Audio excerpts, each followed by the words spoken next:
खड्गबाण धनुर्धरे खड्गधारिणी चण्डी श्री दुर्गा देवी नमोस्तुते। वासुदेवसुते काली वासुदेव सहोदरी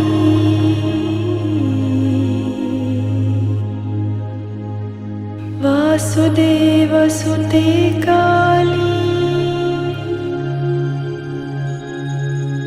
वासुदेव सहोदरी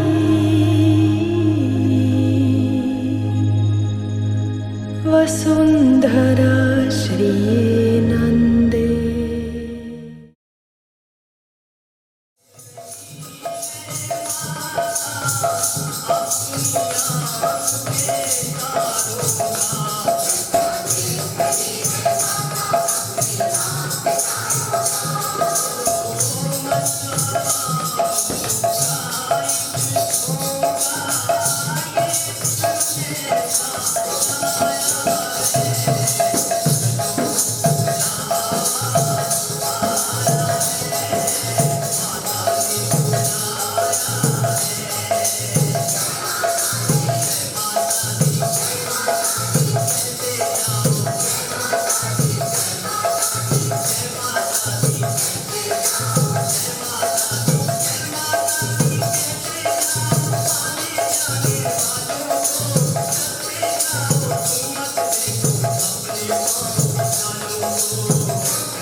गजाननं भूतगणादिसेवितं कपित्थजम्बूफलचारुभक्षणं उमासुतशोकविनाशकारकं नमामि विघ्नेश्वरपादपङ्कजं। सर्वविघ्नविनाशाय सर्वमङ्गलहेतवे पार्वतीप्रियपुत्राय श्रीगणेशाय नमो नमः।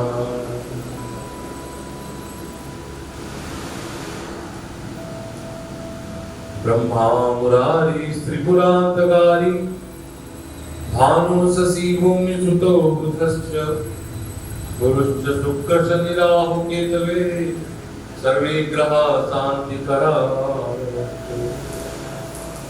तो जितने प्रकार के आज तक हम लोग करते हैं सब पूजा पाठ जप तप मंत्र, इससे सुनो ये सब हम लोग का ना ये साथ नहीं जाने वाला है। इसका एक ही परिणाम है पुण्य। क्या मिलता है? अब पुण्य क्षय मरते विचरंती न रहा। वेद कहता है कि पुण्य के क्षय होने से जितना भी तब जप करो, जितना भी जलाभिषेक करो, जितना पूजा करो, जो जो तुम निष्काम जितना भी कर रहे हो इस संसार में, आज तक हम लोग माला गूंथ के भगवान को चढ़ाए, पूजा के जो भी हमने किया, ये सब का पुण्य मिलेगा। और पुण्य का फल है स्वर्ग सुख, और स्वर्ग के बाद आप लोग को फिर दुख पाना पड़ेगा। यानी इतना मेहनत करेंगे इस मानव जीवन में, और उसके बाद अगर हम लोग को फिर नर्क भोगना पड़ेगा, दुख देखना पड़ेगा, तो आखिर संसार का ये सब देख के बड़े बड़े ऋषि मुनि भी चिंतित होते हैं कि हे प्रभु, ये कैसी माया है। कुछ ऋषि मुनि तो देखो अपने कमाने खाने के लिए इस पूजा पाठ को फैलाते हैं, ताकि तुम लोग पूजा पाठ करके एथिस्ट बनते रहो और उन लोग का दुकान चलते रहे। तो जैसे अभी गाना गाए, चलो बुलावा आया है, माता ने बुलाए। याद करो वो जवानी के दिन जब हम लोग जाते थे और ये गाना गाते थे, कितनी अच्छा लगता था। आज मुंह सूख जाता है बुढ़ापा में। मैं भी मांग के देखूं जिसने जो पाया है, क्योंकि हमारी मांग अनंत है। मांग एक अनंत बहुत है। कभी बच्चों के लिए मांगे, कभी अपनी संपत्ति के मांगे, कभी परिवार मांगा, कभी सुख मांगा, कभी संसार मांगा, खत्म नहीं हुआ है। तो ये जो मातृ शक्तियां हैं, जितनी भी हैं देवी देवता, ये लोग तुम्हारी एक इच्छा, 2 इच्छा, 5 इच्छा, 10 इच्छा पूरा करेंगे। इसके बाद वरदान तो नहीं दिया है कि कल आप ही का इच्छा पूरा करते रहे। इसके बाद हमें क्या करना है?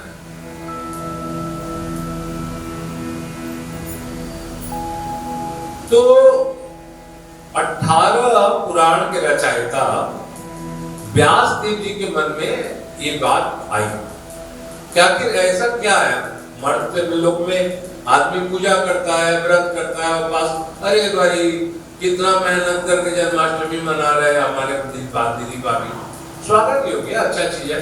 लेकिन उसके बाद भी आदमी दुख पा रहा है, वही दरिद्रता है, वही शरीर की पीड़ा है, वो जान ही रहा है। तो 2 चीज है, भगवान की 2 माया है, याद रखना। एक माया का नाम है जो भगवान को गुप्त रखता है, हमको भगवान के बारे में समझने नहीं देता। और दूसरा माया है वो हमें अपने आप को समझने नहीं देता। बस खत्म। 2 माया है। वैसे तो माया अनंत है, लेकिन 2 माया का समझो प्रभु का जनरल भाषा में कि एक भगवान को समझने नहीं देता, दूसरा मनुष्य अपने आप को समझने नहीं देता। हम लोग हैं क्या? तो सब कोई बोलेगा जड़। पिछले बार बोले थे हम लोग जड़ हैं। जड़ है नहीं, बात कर रहे हैं हम लोग चेतन है, क्योंकि हमारे में पंच कर्मेंद्रिय, पंच ज्ञानेंद्रिय, उसके बाद मन, बुद्धि, अहंकार इत्यादि है, इसलिए हम लोग चेतन है। ये जड़ है, ये कुछ अपने आप नहीं बोल पाएगा, लेकिन जब इसमें इलेक्ट्रिसिटी प्रवाह हो गई तो ये चेतन हो जाएगा। तो ऐसे ऐसे करके देखता है। तो मनुष्य जो है वो है तो जड़, लेकिन जड़ चेतन है, इसमें चेतना शक्ति है। इसलिए कहा जाता है या देवी सर्वभूतेषु चेति नित्य विधीयते, चेतना रूप में आप सब में व्याप्त हो मां।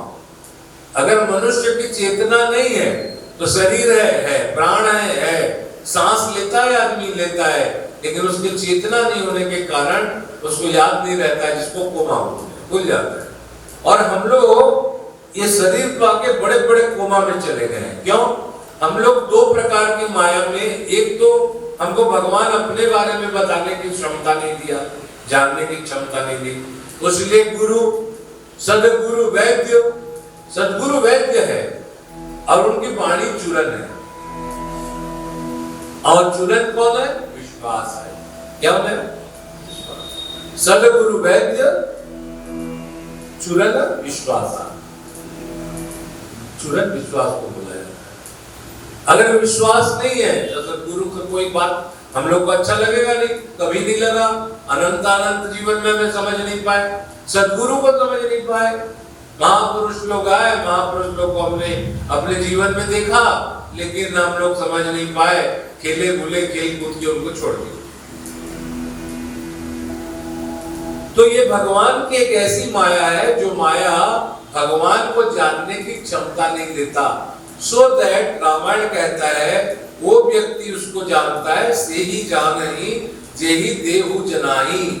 हे प्रभु, आप जिसको जानने की क्षमता देते हो, आप प्रकट रूप में जिसको जानने की कृपा करते हो, या आप सद्गुरु के रूप में जाके अगर उसमें विश्वास है, अगर सद्गुरु वैद्य है तो उसका मर्ज मैंने उसका बीमारी कैसे ठीक होगा?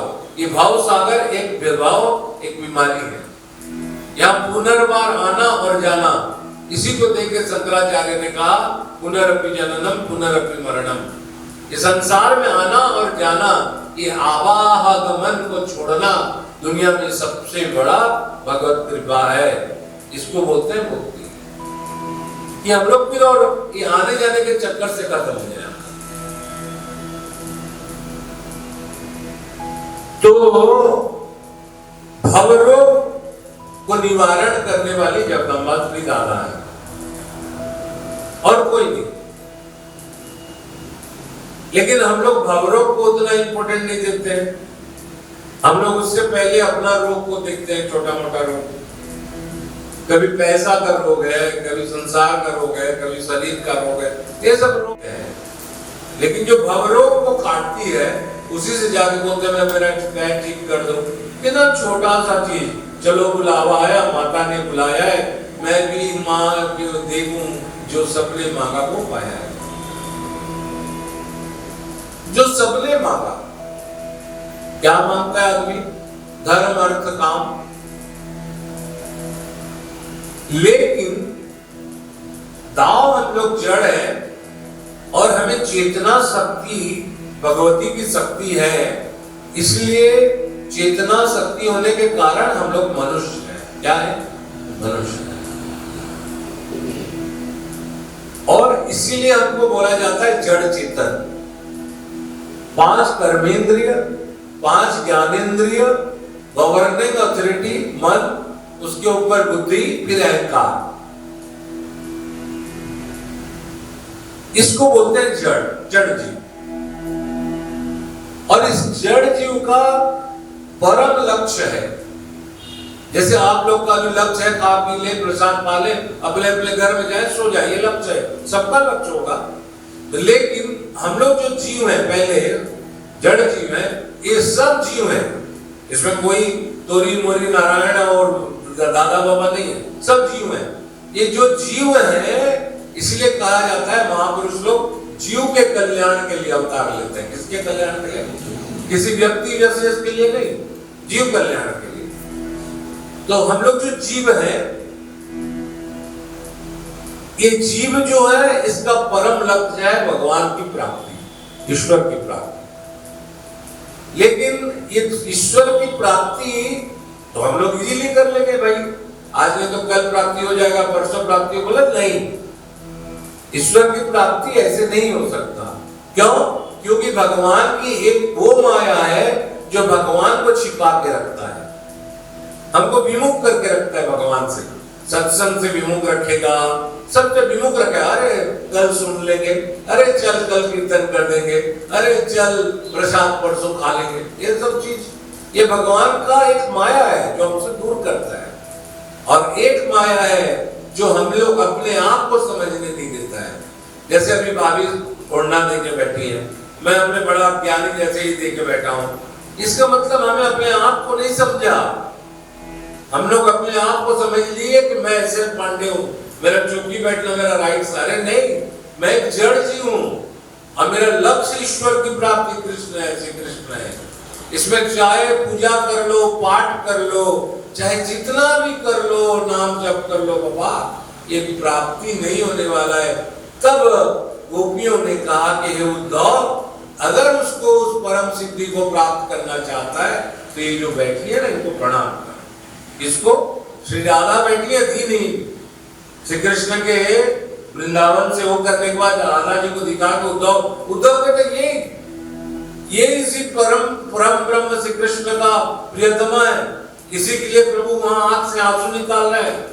तब गोपियों ने उन्हें समझाया, देख तेरे ब्रह्म का अनंत अनंत अवतार हुए होंगे, तेरे ब्रह्म तू बोलता है नरसिंह है, हाँ है, नरसिंह से प्यार करेगा नहीं, नरसिंह से प्रेम होगा नहीं, बराह से प्रेम होगा नहीं, ये प्रेम नहीं होगा। तो केवल प्रेम के लिए प्रेम का ठाकुर श्री कृष्ण, क्योंकि रस बरसाने आए। देखो जैसे आज मैं समझे सुबह बताया, नाश्ता खाते समय खाया, आते समय खा के आधा छोड़ दिया और समझाया, देख जैसे मंजू भाभी है, सुंदर है, गाना बढ़िया गाती है, बढ़िया, कंठ बढ़िया है, ओपन बोल रहा हूँ, कंठ बढ़िया है, लेकिन जब गाना गाएगी तो सुर ताल नहीं होने के कारण बाजा वाले उनके साथ नहीं बजा पाएंगे, तो अच्छा नहीं लगेगा, नहीं लगेगा अच्छा, तो उसको किसी को हजम नहीं होगा। तो जैसे उसके लिए रस चाहिए, गाने गाए तो रस चाहिए, वैसे ही इस संसार में हमें रस चाहिए। क्या चाहिए? और उस रस का नाम है आनंद। क्या नाम है? दो प्रकार की चीजें, या तो इससे प्रेम करो जो आनंद प्राप्ति कराएगा, या फिर संसार से प्यार प्रेम करो जो दुख देगा। Choice is your. संसार माने सब कुछ, जितना हम लोग आज तक व्यवहार करते हैं उसको संसार कहा जाता है। संसार का एक भाषा और होता है, शम माने दुख और सार माने जिसका। तो ये संसार दुखों का जड़ है, इसमें सुख नहीं है, तनिक भी सुख नहीं है। असुख है, कैसे है? यथा कंडुअन, जैसे हम लोग खुजली खुजवाता है, खुजली खजवाते तक कितने देर तक खुशी मैंने खजवाते हैं खुजली को, तब तक सुख मिलता है, उसके बाद जब छाल चढ़ जाए इसके वाले दुख देता है। इसी तरह इस संसार में जब तक भोग को भोगते रहेंगे और भोग से भोग में सुख, संसारिक सुख प्राप्ति होगा, तब तक हमें अच्छा लगेगा। और वही संसारिक सुख जब छाला पड़ जाएगा या दर्द होगा या दुख हो जाएगा, दुख रूप में आ जाएगा, तभी दुख की प्राप्ति होगी। तब हम लोग बहुत बार रो के कहते हैं, हे प्रभु हमने जीवन में किसी का गलती नहीं किया, लेकिन क्या है जो हम इतना दुख पा रहे हैं। समझ में? तो ये अब मैं टर्न कर रहा हूं।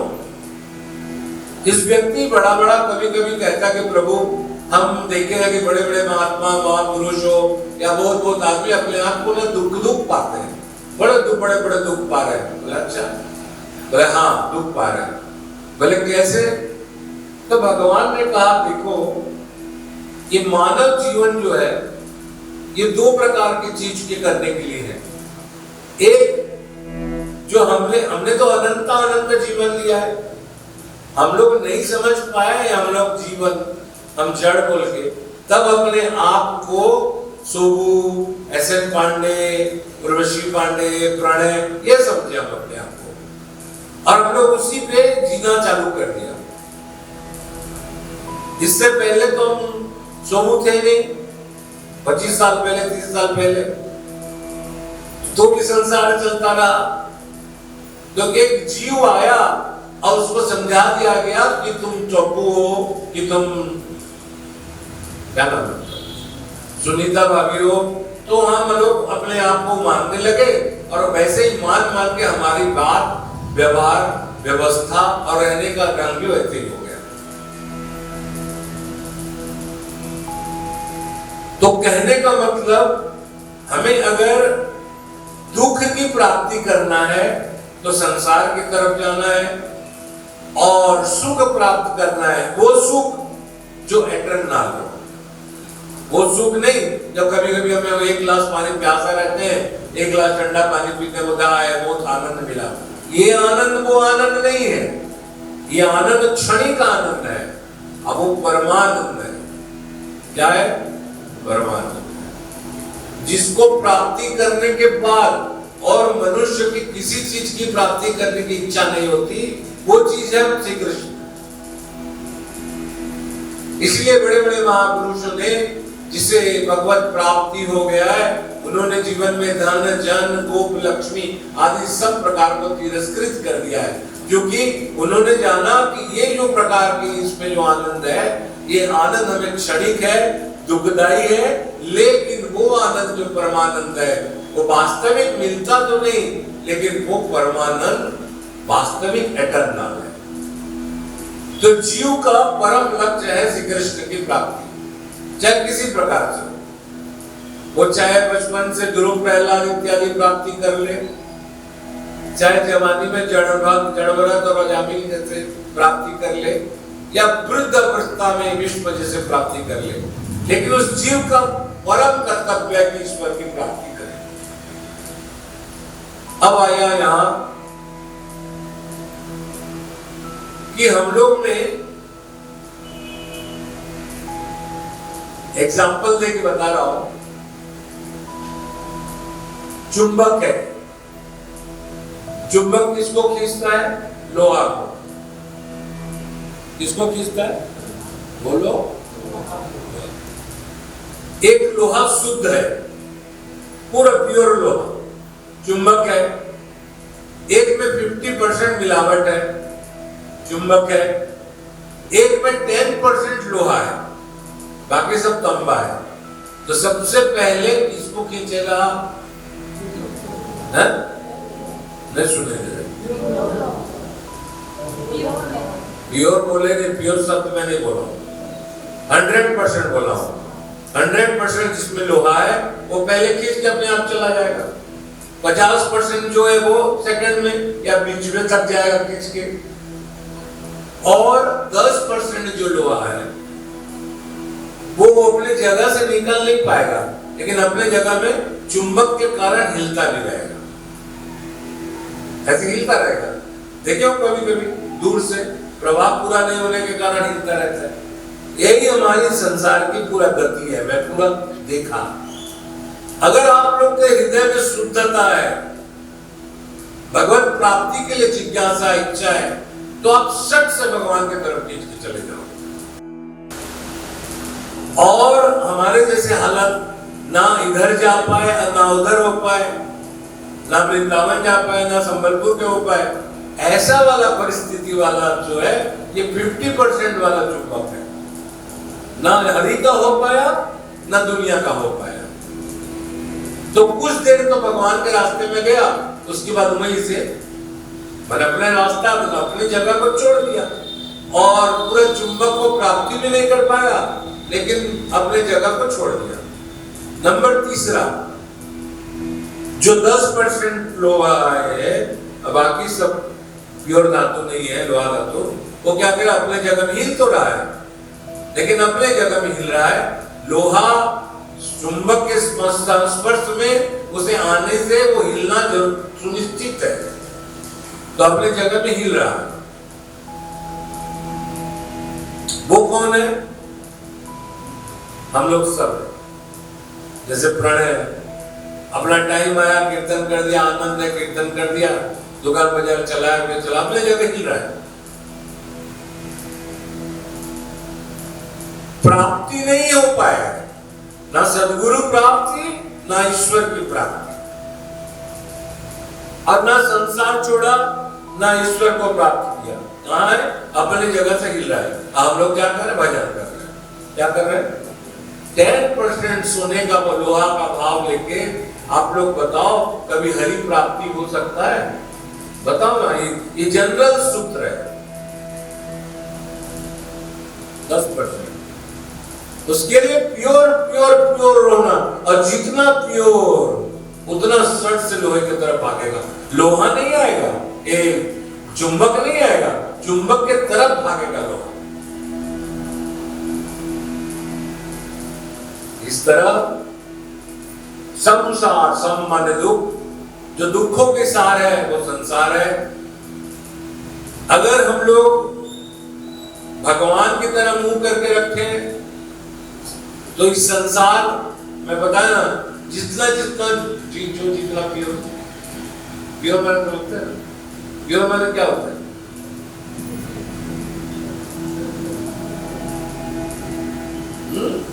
हे उद्धव, अभी तो प्योर नहीं है। उद्धव को बताया गया बृहस्पति का शिष्य कि हे उद्धव, अभी तो उतना प्योर नहीं है श्री राधा जी के बारे में जाने। तू अभी भजन कर रहा है, कीर्तन कर रहा है, नाम जप कर रहा है, ब्रह्म की प्राप्ति कर रहा है, लेकिन तुम आनंद की प्राप्ति नहीं। जिस आनंद को प्राप्त करने के लिए तुम जीवन जन्म जन्म मुनि जतन कराई, अंतराम को आवत नहीं, और अंत में वो राम मिलता नहीं है। उस श्री कृष्ण श्री किशोरी जी के आगे आके कहते हैं, क्या कहते हैं? किशोरी तेरे चरणन की रजता, किशोरी तेरे चरणन की रजता, बैठी रहूं कुंजन के बीच न, बैठी रहूं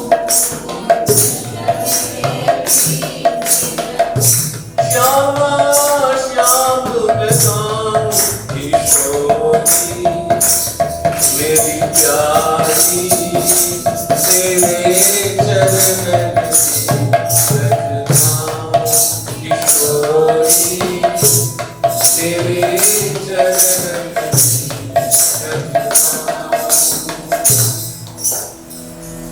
देखो, अभी जैसे हम लोग प्राय राधा कृष्ण भजन करते हैं, प्रवचन करते हैं या कुछ करते हैं, तो आदमी के मन में कभी कभी डगमगाता है। बोले ये तो मैं पूछता था कभी कभी कलकत्ता में, मंदिर बनाएंगे तो किसका बनाएंगे? तो कोई बोल रहा है महादेव का, कोई बोलता है माँ का, कोई बोलता है राधा कृष्ण का। तो मैं ध्यानु से पूछा किसको बनाए? तो ध्यानु बोला माँ दुर्गा का। मैं बोला क्यों? बोले दादा हम आपको दुर्गा माँ के नाम से जानते हैं, पहले हम लोग आपको दुर्गा माँ के बारे में आपसे सीखे, इसलिए दुर्गा माँ का मंदिर बनना है।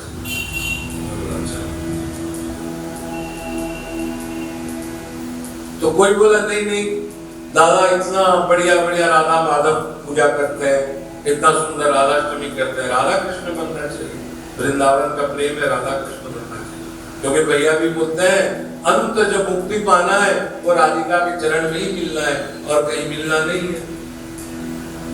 आनंद को भी तब आनंदत्व की प्राप्ति कराने वाले श्री राधिका है। श्री कृष्ण को आनंद की प्रभाव देने वाली श्री राधिका है। आह्लाद माने खुशी, और श्री कृष्ण को आह्लादित करने वाला जो शक्ति है उसका नाम है श्री राधा। श्री कृष्ण को भी खुशी दिलाती है। तो हम लोग कभी कभी भटक ना जाएं। बड़े बड़े महापुरुष भटक गए, बड़े बड़े प्रचारकर्ता भटक गए, या तो ज्ञान की कमी के लिए, या तो दो प्रकार की चीज माया है जो भगवान को पूरा कंप्लीट जानने नहीं देता, या फिर हम अपने आप को नहीं जान पाए।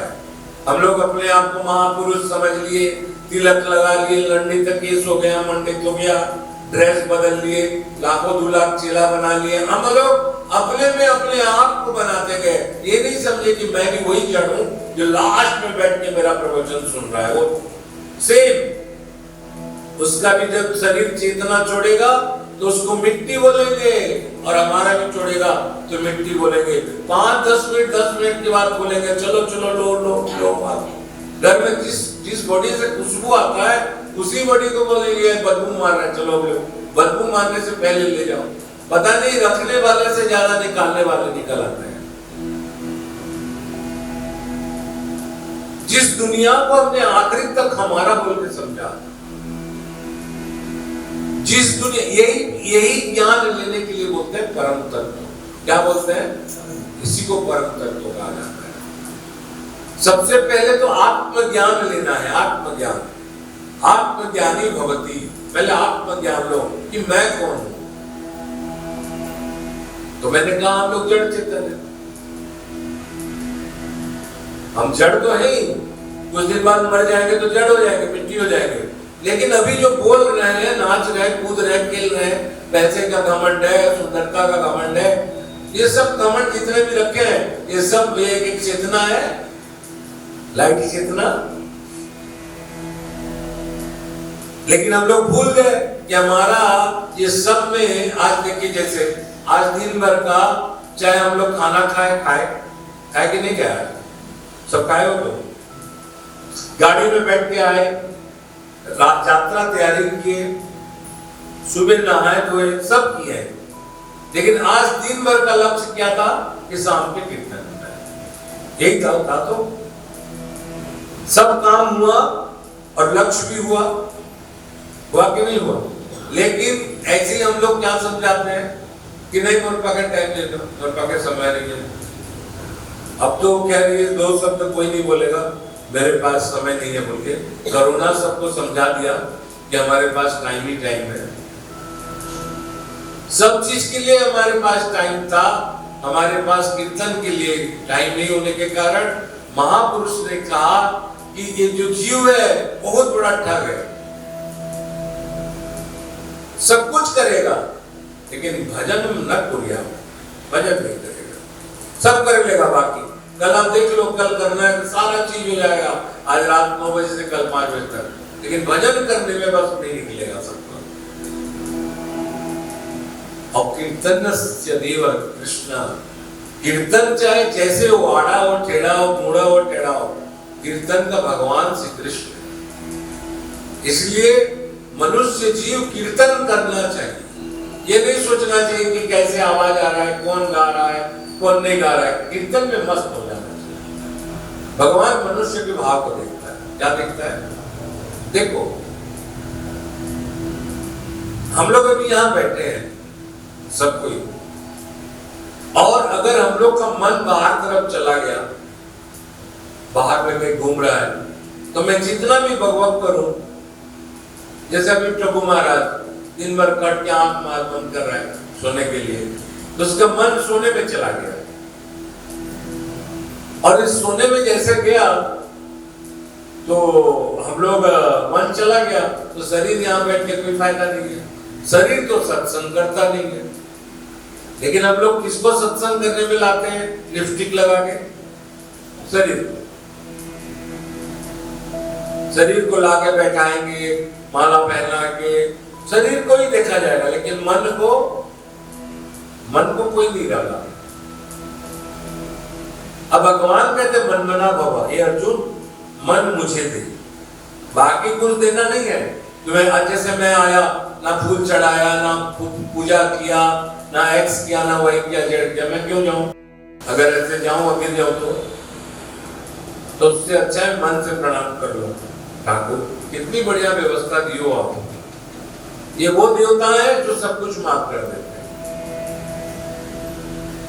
कभी कभी मनुष्य झूठ मूठ के भी रोता है, बड़े भाभी जैसे, आंख से आंसू निकल जाता है सब पर, कुछ तो नाटक करने के लिए रो लेते हैं, लेकिन रो तो रो, लेकिन इस संसार के लिए नहीं। झूठ मूठ का भी रोना रो दो श्री राधा जी के आगे, मैं कहता हूं प्रैक्टिस करो, भगवान के आगे राधा जी का नाम लेके एक बार रो दिया करो। भगवान को कहां पाओगे? इसलिए नाम लेके बोलो, हे कृष्ण तुम्हारी राधा के लिए मैं रो रहा हूं, देखो, रो दिया करो। तो जब हमारे आंख से आंसू निकलेगी तो इतनी भोली है, ये कभी ये नहीं देखती कि ये सच्चाई में रो रहा है, ये झूठ में रो रहा है। ये केवल ये देखती है कि मेरा नाम लेके रो रहा है। क्या लेके? अगर भगवान, जैसे अभी देखो बता रहे हैं, अभी कोई बोलेगा, मैं बता रहा हूं, मैं कर्म के ऊपर ले जाऊं, कोई बोलेगा कि नहीं भाई, मैं हमने इतना दुख क्यों पाया जीवन में, हमने किसी की बुराई नहीं की। एक आदमी आया मेरे को बोला कि गुरुजी एक बात बताइए। बोले क्या है? गूढ़ रहस्य आप बता सकते हैं, आप बताइए। बोले क्या है? कोशिश करूंगा। तो उन्होंने कहा मेरे जीवन में कभी किसी की तकलीफ नहीं, आज तक मुझे ऐसा कोई दिन याद नहीं है कि मैंने कभी किसी से कुछ लिया, 2 रुपया भी नहीं लिया। कलकत्ता की सेठ था तो कुछ भी नहीं लिया, और हो सके तो मैं किसी को दिया। गरीब ब्राह्मण बहन भाई बुआ इनका सबका सेवा किया, लड़की बहन, संत महापुरुष का सेवा किया, आश्रम का सेवा किया। मैंने अपने जीवन में जिसको धर्म कहते हैं सब कुछ किया, लेकिन तब भी मैं दुख पा रहा हूं। आखिर क्यों? तो इसमें मैंने कहा देख तेरे पास टाइम है, क्योंकि एक बड़ा ऐसे लिखना होगा और हमारे पास टाइम 2 लाइन का रहेगा, तो ऐसे हम नहीं समझ सकते। बड़ा सा कहानी होगी और तुम बोलो चुटकी भर में सुनाओ जल्दी, तो नहीं सुन पाएगा। तो सुनने की क्षमता है, बोला हम आज रात या दिन भर बैठेंगे, आप सुनाइए। मैं बोला देख मनुष्य का एक जीवन मिलता है। बोला हाँ, इस मनुष्य जीवन में तुमने तुम्हारे हिसाब से बोला कि मैंने सब अच्छा किया। बोले हाँ। मैं बोला मनुष्य जीवन एक बार मिलता है कि पहले भी मिला होगा? बोले कल आप लोग बोलते हो कि अनंत अनंत जीवन है। बोले हाँ। तो अनंत अनंत जीवन में हमने अनंत अनंत कर्म किए हैं, किए कि नहीं किए? किए हैं। कोई अच्छा है कोई बुरा भी है कि नहीं है? बुरा भी है। तो अच्छा को भोग लिए, दूध पी लिए, और बाकी जो भोगना रहेगा वो कौन भोगेगा?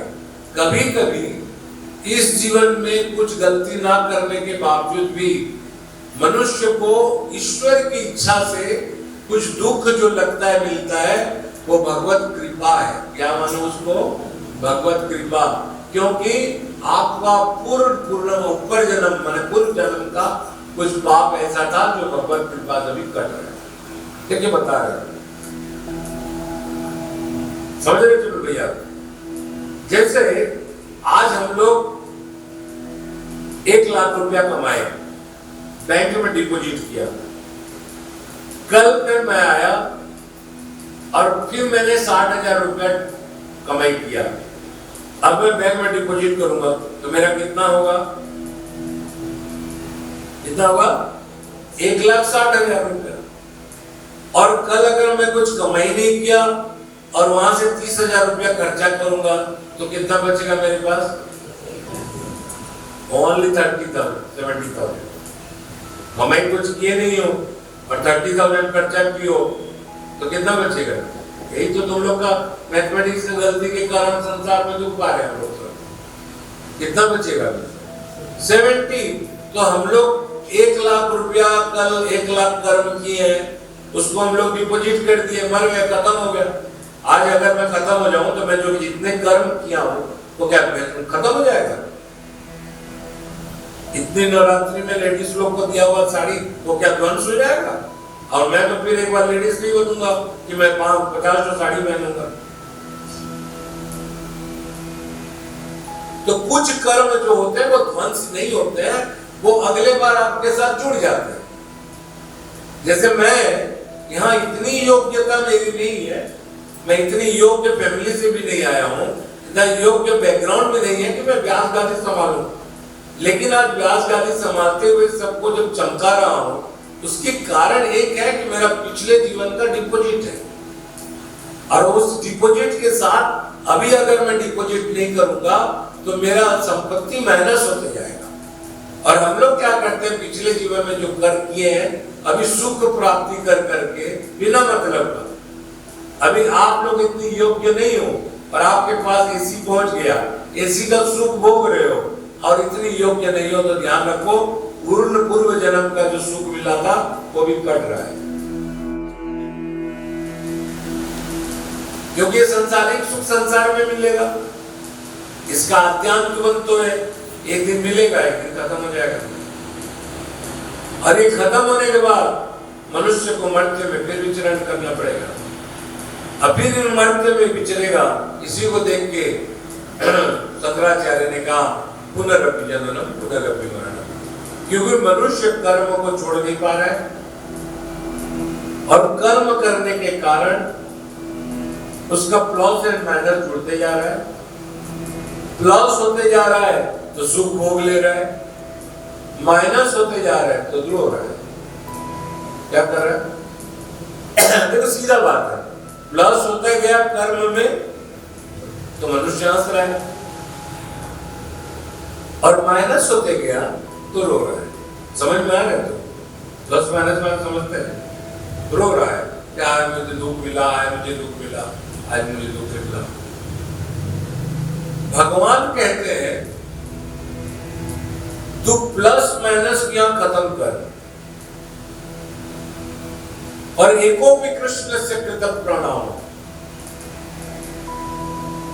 कृष्ण को प्रणाम, कृष्ण के साथ जाने से आदमी 10 अश्वमेध यज्ञ करेगा, 10 अश्वमेध यज्ञ करेगा तो उसको पुण्य मिलेगा, लेकिन उसका पुण्य क्षय होने के बाद पुनर्बार आना पड़ेगा। जितनी व्रत करो, जितनी तप करो, जितनी सेवा करो, जितनी धर्म का पालन करो, इसका परिणाम है केवल और केवल सुख। यानी आपके पास पैसा है 10 लाख, तो उसको रखोगे भविष्य के लिए कि 5 लाख का चेक ले लोगे, चलो आज एक तो फ्लैट खरीद लेते हैं, क्या करोगे? रखोगे ना भाई, जो बेकार का खर्चा कर देगा कल रोएगा। तो हम लोग ऐसे ही इनकम तो कर नहीं रहे कीर्तन भजन करके, और उसके बदले केवल खर्चा करते रहे। परिणाम क्या होगा? किसी संसार में हमने जो प्राप्त किया इसी संसार में खत्म हो जाएगा, और उसके बाद हम लोग को बेवकूफ बना दिया जाएगा। कहाँ का कृष्ण, कैसा कृष्ण, कैसा धर्म। तो 2 प्रकार की चीजें हैं कमलेश भाई, ध्यान, ज्यादा मुंडी हिलाते हो आप, समझते हो कुछ नहीं।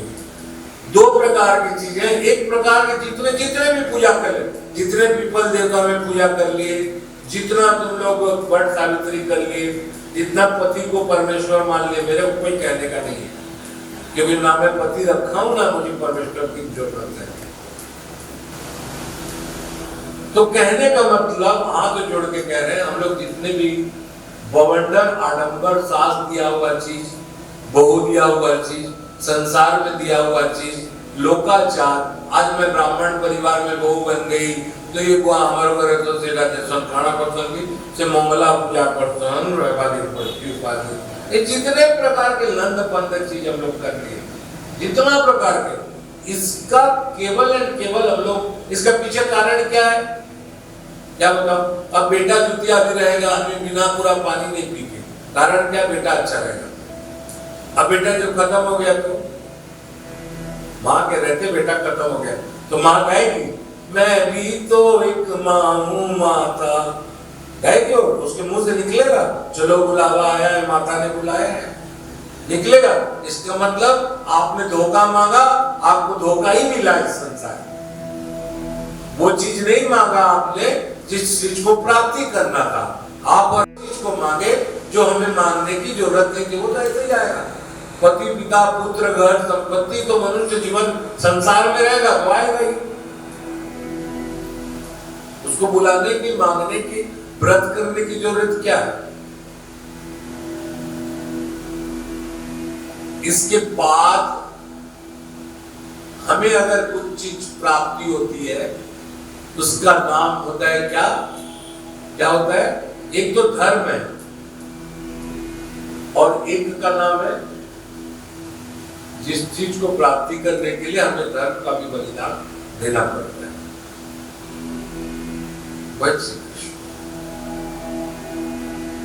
इसलिए कहा गया ना भगवान को प्राप्ति के लिए, क्या कहा गया? पाप पुण्य भी ये जीवन भी, पाप पुण्य भी तेरे अर्पण।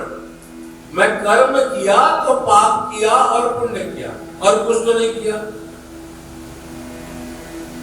और अगर पाप पुण्य को छोड़ के भी हम लोग कोई महापुरुष लोग हैं, मैं एक साधु महात्मा हूं, मैंने पाप नहीं किया, मैंने पुण्य नहीं किया, लेकिन क्या किया? जीवन तो जिया, खाया पिया, जटा लेके घूमा, ड्रेस पहना, वृंदावन में घूमता रहा, घूमा कि नहीं घूमा? तो जीवन है कि नहीं मेरा? तो जीवन प्राप्ति ईश्वर की नहीं किया तो फिर क्या किया? तब इस जीवन भी तेरे को अर्पण है प्रभु, इस जीवन भी तुझे अर्पण। मैं हो सकता हूं मैं इतना ज्ञानी नहीं हूं कि पुण्य किया हूं या पाप किया हूं या मेरा जीवन है या नहीं है, लेकिन एक कृष्ण सब कुछ तुझे अर्पण है। क्या कलकत्ता वाले जीवन में सब कुछ अर्पण कर सकता है? अब कहानी सीरियस होती है। भगवान को प्राप्ति के लिए सारे गोपियों ने अपना सारा तत्व को समझा दिया। क्या समझाया? कि तत् सुखे सुखित्वाम, हमें उसके सुख में सुखी होना है और हम लोग अपना सुख चाहते हैं। और रामायण कहता है सुख चाहि मूढ़ न धर्म रत। मनुष्य मूढ़ है, सुख तो चाहता है लेकिन धर्म नहीं करता। धर्म का फल है सुख, सुख का फल धर्म जब तक रहेगा सुख मिलेगा, जब धर्म खत्म हो जाएगा सुख खत्म, फिर आप लोग को निकाल दिया जाएगा। जब कमलेश गर्मी में बैठे होते, हमें कभी कभी प्राप्ति होती है ना 5 घंटा का लाइट कट, तो दुख लिए तो क्या है, क्योंकि हमने लाइट में सुख मान लिया इनडायरेक्टली। इलेक्ट्रिसिटी में हमने सुख मान लिया, इसलिए वो नहीं रहता, कभी दुख प्राप्ति होती है। तो क्या इलेक्ट्रिसिटी भगवान है? उसको प्राप्ति करने के लिए हम लोग कीर्तन किए। वो तो आएगा जाएगा, वो उसका कर्तव्य है, कभी आएगा कभी जाएगा। उसमें अगर हम लोग दुख सुख मानने लगे अपने जीवन में, बेटी आएगी बेटी जाएगी, उसको अगर हम लोग दुख सुख मानने लगे, अरे वो आती तो अच्छा लगता है, वो जाती तो खराब लगता है, अच्छा है, अच्छा खराब लगेगा। लेकिन हमें रहना कैसे इस संसार में? जैसे कमल, जैसे कमल पानी के अंदर तो रहता है लेकिन अपने ऊपर पानी को आने नहीं देता। अगर कमल फूल का पत्ता के ऊपर, कमल फूल के ऊपर पानी आ जाए तो कमल फूल सड़ जाएगा। इसलिए अगर कमल को खिलना है तो उसे जल से ऊपर, इस संसार से ऊपर खिलना पड़ेगा। तो इतना सारा चुंबक वाला पानी याद रहा तो आज, अब इसी को प्रैक्टिस करना है। हम लोग कितने शुद्ध हैं। अब वो भी लोग समझा रहे हैं उद्धव, ये शुद्धता का पहला चरण है तत् सुखे सुखित्व। पहला गुण है कि हमको उसके सुख में सुखी होना है, उसके सुख में। क्या चीज से श्री कृष्ण को सुख प्राप्ति होती है, वो सब चीज हमें करना है। नंबर 1। नंबर 2, अनन्यता। हे उद्धव, उसे अनन्यता पसंद है। उद्धव ने पूछा अनन्यता, तो हमने ये जानते हैं कि एक को छोड़कर दूसरा को नहीं मानना। गोपियों ने कहा है यही तो तुम लोग गड़बड़ करते हो ज्ञानी लोग। एक को छोड़कर दूसरे को नहीं मानना अगर अनन्यता है, तो फिर हे उद्धव बता कि ब्रह्म एक कैसा है। तू तभी बताया कि एक को छोड़कर दूसरे को मानना अनन्यता है, तो अनन्यता नहीं है। तो फिर जब वो एक है, ईश्वर एक सब में है, सर्वत्र समाना, भगवान सब जगह एक है, जब बताया गया सब जगह एक है ठाकुर, तो फिर तेरे ठाकुर 2 कैसे हुआ? फिर अन्य से हम प्यार कहां किए? हम पति को भी प्यार किए तो उसी को किए ना भाई, क्योंकि पति में भी उसी का अंश है कि नहीं है?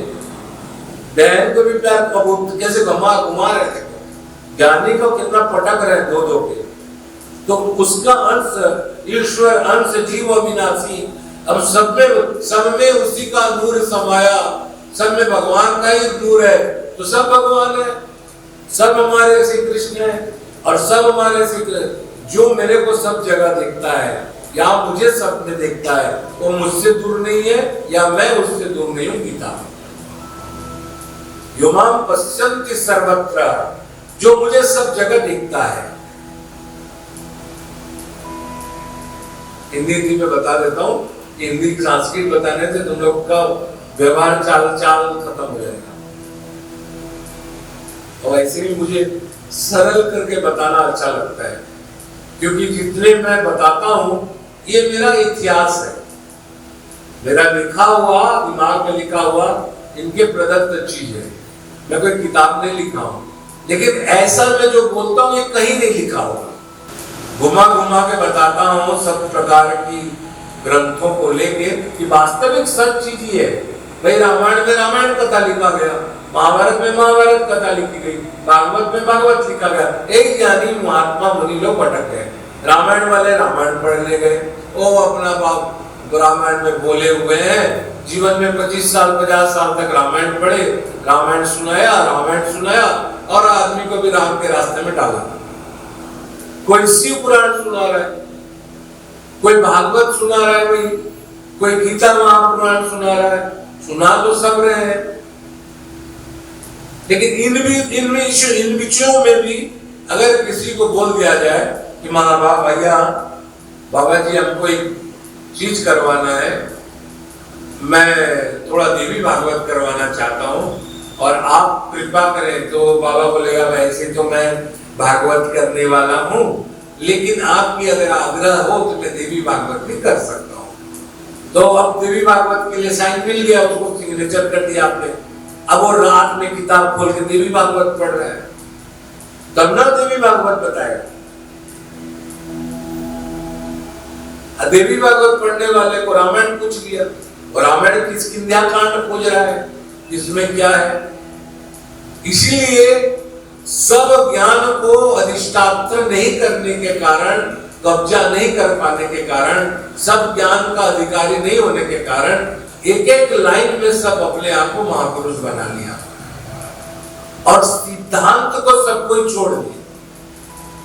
और सिद्धांत नहीं बताने के कारण ये जड़ जीव मनुष्य भटक रहा है, कभी इस रास्ते में कभी इस रास्ते में। वो गाना एक ना, घुंघरू की तरह बजता रहा हूं मैं, कभी इस पांव में कभी उस पांव में, क्या घुंघरू की तरह बजता रहा हूं मैं, बज रहा हूं मैं, कभी इधर छम छम कभी उधर छम छम। रामायण में गए तो रामायण में छम छम, तो बालू महाराज जी आए तो वहां छम छम, और बाबा पक्के गलत लो छम छम, खाली छम छम हो रहा है, आखिर में चम चम चमाचम चम चम चमाचम, ये सब गाना गा रहे हैं बैठ के। क्योंकि जो बोलने वाला है वो भी कंट्रोल नहीं कर पाया इस सब अध्ययन को, तब ना सब में भेद दिख रहा है। मैं कोई महापुरुष के बारे में नहीं कहता हूं, मैं सीधा व्यास देव जी के ऊपर जा रहा हूं, सीधा व्यास देव। ये व्यास देव कौन? जो 28वां व्यास है, इनके पहले 27 व्यास हो चुके हैं, जो सत्यवती नंदन है और पराशर ऋषि का शायद पुत्र है, और इन्हीं के वंश के कहानी को खुद महाभारत लिखे, अपने वंश की कहानी को महाभारत बोल के लिख दिया। ये सत्यवती नंदन, जिसको द्वापायन, एक द्वापायन नामक द्वीप में, दो द्वीप के बीच में पैदा हुए थे, इधर एक आइलैंड था, इधर एक आइलैंड था, दो आइलैंड के बीच में पैदा होने के कारण द्वेपायन, दो जगह पैदा होने के कारण व्यास कहा जाता है, द्वैपायन कृष्ण कहा जाता है।